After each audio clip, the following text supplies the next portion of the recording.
नमस्कार दोस्तों केंद्र सरकार ने एक बहुत बड़ा डिसीजन लिया है जिसकी वजह से बताया जा रहा है कि फार्मर्स को काफी फायदा हो सकता है। सरकार ने यह कहा है कि 7 नए स्कीम लॉन्च किए जा रहे हैं ताकि किसानों की जो इनकम है, आय है, उसको बूस्ट मिल सके, उसको बढ़ाया जा सके। ये खबर आप देख सकते हो, cabinet 7 big decisions approves ₹14,000 crore for agriculture sector initiative. और इसमें जो सबसे बड़ी बात कही जा रही है that is digital public infrastructure की। ये किसानों के लिए लाया जा रहा है जिसमें किसानों को फार्मर आईडी भी दिया जाएगा। तो ये सारी चीजें क्या है मैं आपको एक एक करके बताऊंगा, काफी कुछ आपको जानने को मिलेगा। चलिए आगे बढ़ते हैं, लेकिन उससे पहले कर पाएंगे।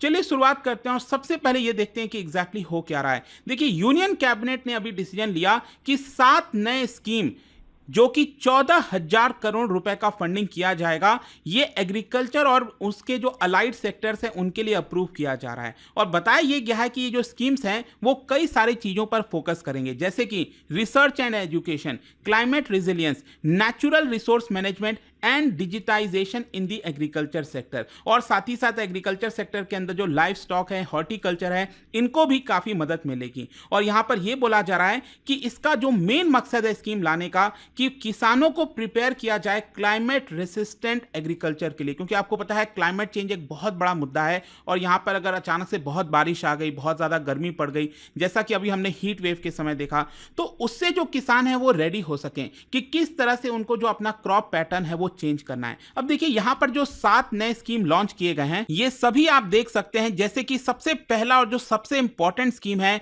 वो है आपका डिजिटल एग्रीकल्चर मिशन, लाया जा रहा है सरकार के द्वारा। और इसके लिए करीब 2800 करोड़ रुपए एलोकेट किए गए हैं, जिसकी वजह से जो किसानों का जीवन है वो और काफी आसान हो जाएगा। और इसी के बारे में मैं आपको डिटेल से चर्चा करूंगा। फिर बाकी के स्कीम जैसे कि आप देख सकते हैं, crop science for food and nutritional security के लिए करीब 4,000 करोड़ रुपए। इसके अलावा जो agricultural education, management, social sciences और इसको और मजबूत करने के लिए करीब 2200-2300 करोड़ रुपए हो गया। इसके अलावा sustainable life stock health and production के लिए 1700 करोड़। इसके अलावा सस्टेनेबल डेवलपमेंट ऑफ हॉर्टिकल्चर, मतलब जो फ्रूट्स वगैरह होते हैं, तो उसमें यहां पर 860 करोड़ रुपए खर्च किए जाएंगे। इसके अलावा जो कृषि विज्ञान केंद्र है उसको और मजबूत करने के लिए 1200 करोड़, और साथ ही साथ नेचुरल रिसोर्स मैनेजमेंट के लिए 1100 करोड़ रुपए सरकार खर्च करेगी। लेकिन जैसा मैं आपको बता रहा था कि ये वाला जो स्कीम है ना, डिजिटल एग्रीकल्चर मिशन, ये सरकार स्टार्ट कर रही है। अब ये है क्या, आपको डिटेल में थोड़ा समझने की जरूरत है। बेसिकली ये जो डिजिटल एग्रीकल्चर मिशन है, इसके तहत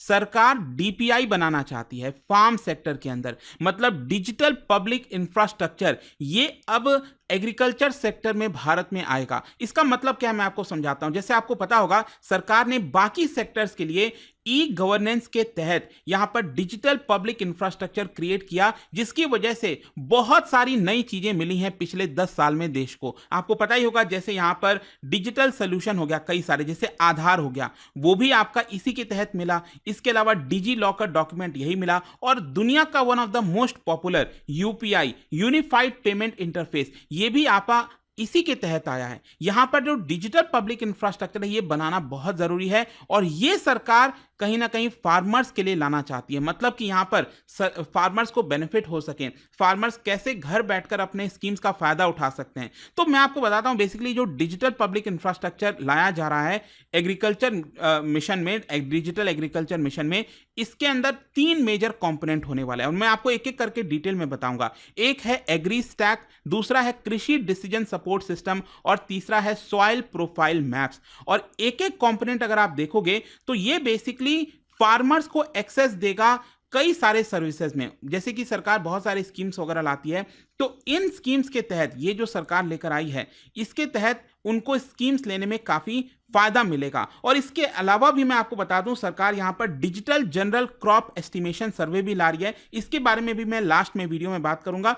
बेसिकली इसके अंदर क्या होगा कि जो एग्रीकल्चर का प्रोडक्शन है उसको सही तरीके से एस्टिमेट किया जा सकेगा कि कितना एक्चुअल में यहां पर हमारे देश में एग्रीकल्चर का प्रोडक्शन हुआ है। क्योंकि यहां पर कई बार इल्जाम लगते हैं सरकार पर कि यहां पर एग्जैक्ट फिगर सरकार नहीं दे रही है। जैसे कि कई बार सरकार बोल तो देती है कि हमारे देश में बम्पर क्रॉपिंग हुई है, बहुत सारा अनाज हुआ है, लेकिन दूसरी तरफ अगर आप मार्केट में देखोगे तो अनाज के दाम बढ़े हुए हैं। तो इसका कारण क्या है? जब सप्लाई इतनी ज्यादा है तो यहां पर दाम तो नहीं बढ़ने चाहिए, तो इसकी वजह से बहुत मिसमैच होता है। खैर, यहां पर अब मैं बात करता हूं इस पूरे मिशन में फंडिंग कैसे की जा रही है। देखो यहां पर ये जो डिजिटल एग्रीकल्चर मिशन सरकार लेकर आई है, इसमें बेसिकली 2817 करोड़ सरकार खर्च करेगी, जिसमें से केंद्र सरकार 1940 करोड़ खर्च करेगी और बाकी का पैसा बाकी के जो राज्य और यूनियन टेरिटरीज हैं वो यहां पर प्रोवाइड करेंगे। साथ ही साथ मैं आपको यह भी बता दूं, आपको याद होगा नरेंद्र मोदी जी की जो सरकार बनी है थर्ड टर्म, इसमें सरकार ने कहा कि हम 100 डेज में बहुत सारे कदम लेंगे और ये उसी का ही पार्ट है, सरकार का कहना है। और इसको ये जो पूरा स्कीम है वो अगले 2 साल में रोल आउट कर दिया जाएगा पूरे देश में, मतलब 2025-26 तक सरकार इसको पूरे देश भर में रोल आउट कर देगी। वैसे मैं आपको बता दूं ये जो मिशन था ना, डिजिटल एग्रीकल्चर मिशन, ये 2021-22 में ही सरकार लाने का सोच रही थी, लेकिन उस समय कोविड पैंडेमिक आ गया था और इसी की वजह से ये लाया नहीं जा सका। लेकिन पिछले 2 बजट से अगर आप देखोगे 2023-24 और 24-25 का, इसमें लगातार यहां पर निर्मला सीतारमण जी ने इसको अनाउंस किया है। और आप देख सकते हैं अभी जो जुलाई में बजट आया था उसमें यहां पर उन्होंने कहा कि हमने पायलट प्रोजेक्ट चलाया है देश के अंदर और इसी की वजह से हमें लगता है कि राज्यों के साथ मिलकर ये जो डिजिटल पब्लिक इंफ्रास्ट्रक्चर है एग्रीकल्चर में, ये हम पूरे देश भर में लाना चाहते हैं। सभी फार्मर्स के जो लैंड हैं वो इसके अंदर कवर किए जाएंगे। अब इसका जो तीनों कंपोनेंट है मैं आपको एक एक करके बताऊंगा और बहुत ही इंटरेस्टिंग है ये। सबसे पहला कंपोनेंट मैंने आपको बताया एग्री स्टैक। अब एग्री स्टैक में भी अगर आप देखोगे तो इसके 3 फाउंडेशनल डेटाबेस होंगे, रजिस्ट्रीज होंगी और ये सभी मैं आपको बता दूं जो स्टेट और यूनियन टेरिटरीज हैं उनकी जिम्मेदारी होगी इसको क्रिएट करना, इसको मेंटेन करना। तो ये जो तीनों एक्चुअली है कंपोनेंट है इसके अंदर एग्री स्टैक के अंदर, वो एक एक करके हम जानते हैं। सबसे पहला है फार्मर्स रजिस्ट्री। इसमें क्या है, जैसे कि आधार दिया गया है देश भर में हर एक नागरिक को, उसी प्रकार से हर एक किसान को यहां पर एक डिजिटल आइडेंटिटी दी जाएगी, एक फार्मर आईडी होगी। मतलब जैसे आधार में एक पर्टिकुलर नंबर होता था उसी प्रकार से यहां पर भी उनका नंबर होगा और वो उनकी पहचान होगी, उस किसान की पहचान होगी। और देखिए इसमें सबसे इंटरेस्टिंग क्या है, वो जो किसान की आईडी होगी उसमें उस किसान का जो भी लैंड है, वो जो भी लैंड ओन करता है, उसके पास जितने भी लाइव स्टॉक हैं, उसने वो कौन कौन से जो क्रॉप्स हैं वो उसको उगाता है अपने जमीन पर। इसके अलावा यहां पर demographic detail, family detail, schemes और उसने कौन से स्कीम्स का फायदा उठाया, वो सारी चीजें उस फार्मर आईडी के अंदर आ जाएंगी। आई होप आप समझ पा रहे होंगे, सरकार एक बहुत बड़ा डेटाबेस क्रिएट करना चाहती है। और मैं बता दूं कि यहां पर जो पायलट प्रोजेक्ट है फार्मर आईडी बनाने का, वो ऑलरेडी देश के 6 डिस्ट्रिक्ट में स्टार्ट हो चुका है, जैसे उत्तर प्रदेश के फर्रुखाबाद में, गुजरात के गांधीनगर में, महाराष्ट्र के बीड़ में, इस तरह के कई जगह पर यहां पर इसका पायलट प्रोजेक्ट चलाया गया है। यहां पर गवर्नमेंट का मेन मकसद यह है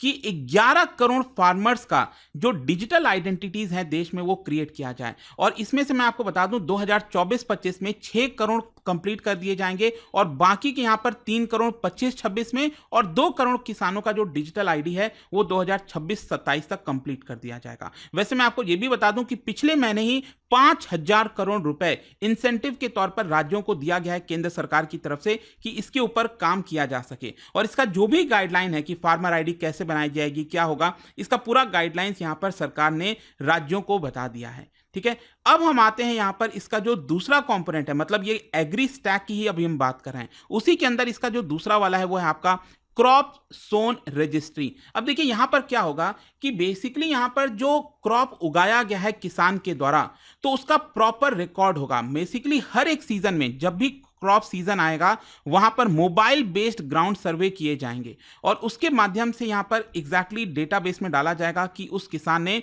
कौन कौन सा यहां पर क्रॉप उगाया है। और इसका भी पायलट प्रोजेक्ट मैं आपको बता दूं, सर्वे जो है वो 11 राज्यों में कंडक्ट किया गया था और बताया जा रहा है कि अगले 2 सालों में 400 डिस्ट्रिक्ट कवर किए जाएंगे और 2025-26 तक बाकी के डिस्ट्रिक्ट कवर हो जाएंगे।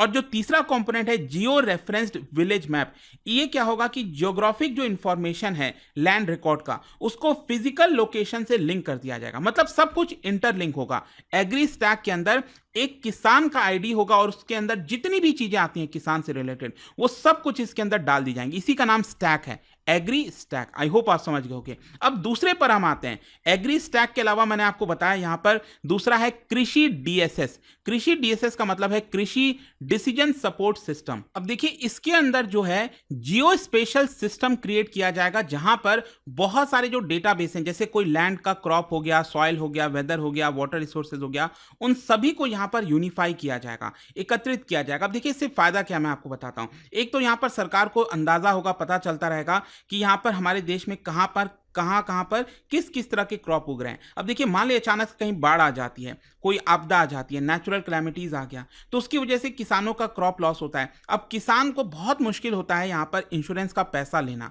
मतलब उसने इंश्योरेंस तो करा रखा है लेकिन उसको क्या पैसा मिलेगा कि नहीं, बहुत ज्यादा डर होता है। लेकिन कृषि डीएसएस के माध्यम से, सपोर्ट सिस्टम के माध्यम से वो आसानी से पता चल जाएगा कि किस किस जगह पर कहाँ पर आपदा आई है, प्रॉब्लम आई है, और उसको अपना इंश्योरेंस क्लेम भी मिल जाएगा। और लास्ट में यहाँ पर इस मिशन के तहत जो लास्ट है आपका, वो है सॉइल प्रोफाइल मैप। देखो ये बहुत ज्यादा इंपॉर्टेंट हो जाता है अगर हमें एक्चुअल में देखना है कि हमारे देश के अंदर जमीन की क्या क्षमता है, उसके ऊपर हमें ज्यादा फोकस करना चाहिए, राइट। जैसे कि आज के डेट में बोला जाता है ना, पंजाब के अंदर यहाँ पर जो ग्राउंड वाटर लेवल है बहुत नीचे चला गया है, क्योंकि यहाँ पर ज्यादातर जो फोकस है गेहूं पर ही हुआ है, तो इसकी वजह से काफी ज्यादा इशू आई है। तो यहां पर बोला गया है कि जो सॉइल प्रोफाइल मैप है उसका डिटेल सर्वे किया जाएगा 142 million hectares of agriculture land का, और वो पूरा प्रिपेयर किया जा रहा है। वैसे मैं आपको बता दूं कि 29 मिलियन ऑलरेडी यहां पर कंप्लीट हो चुका है, तो सॉइल प्रोफाइल भी कंप्लीट किया जा रहा है। तो ये हो गया आपका डिजिटल एग्रीकल्चर मिशन के तहत। वैसे इसका एक और छोटा सा पार्ट क्या, मतलब बहुत ही इंपॉर्टेंट है वैसे ये भी, वो है आपका डिजिटल जनरल क्रॉप एस्टिमेशन सर्वे। देखिए यहां पर काफी इल्जाम लगता है सरकार के ऊपर कि वो सही से एस्टिमेट नहीं करती है कि देश में कितना एक्चुअल में अनाज हुआ है, कितना नहीं हुआ है, काफी अंदाजा लगाया जाता है। लेकिन यहां पर इस मिशन के तहत, ये सर्वे के तहत एग्जैक्टली सरकार यहां पर पता लगा पाएगी कि कितना यहां पर हमारे देश में प्रोडक्शन हो रहा है, और उसी के हिसाब से स्कीम सर्विसेज भी फिर सरकार प्रोवाइड कर पाएगा। मान लो कोई अनाज का प्रोडक्शन कम हुआ है, तो क्यों हुआ, क्या हुआ, तो उसको लेकर सरकार जो है काम कर सकेगी। तो ये सरकार कुछ लेकर आ रही है। इन सभी 7 नए स्कीम्स के तहत सरकार का मानना है कि फार्मर्स की जो इनकम है वो काफी बढ़ सकेगी। एंड लेट्स सी क्या होता है, आपका क्या सोचना है, इसको कमेंट सेक्शन में जरूर बताइएगा। और जाने से पहले एक इंटरेस्टिंग क्वेश्चन, क्या बता सकते हो हमारे देश में किस राज्य के अंदर जो एक वाटर हार्वेस्टिंग सिस्टम है जिसका नाम है अहर्स, ये कहां पर आपको देखने को मिलता है?